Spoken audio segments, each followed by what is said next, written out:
Қайырымдылық әлем тірегі дәл осындай игі ұстанымды ұран еткен болашақ түлектері қауымдастығы классикалық музыкадан қайырымдылық концерт өткізді. Шара Астанадағы өнер университетінің орган залында өтті. Болашақ стипендиясының түлегі Айжан Нұркен күйсандық әуенмен құлақ құрышынған ырса латвиялық аккордеоншы үнді аспапта ойнау шеберлігімен тәнті етті. Британиялық скрипкашы Борис Броуцин да көрерменді бейжай қалдырмады. Шарадан түскен бар қаражат тұрмысы нашар Әжелепесовтар отбасына берілді.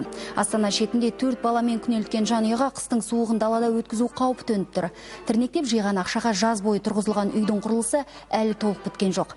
Қайырымдылық қаржысынан бөлек енді демеушілер арқасында әлеуеті әлжуаз отбасының үйі толықтай салынып кететін болды.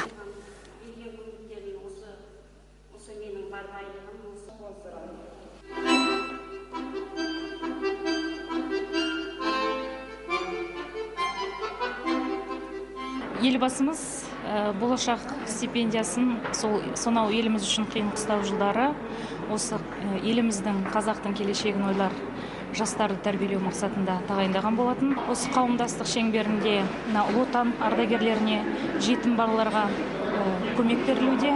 Бүгін алғашқы рет енді аз қамтылған жанұяларға көмектесу мақсатында алғашқы жоба іске асып отыр.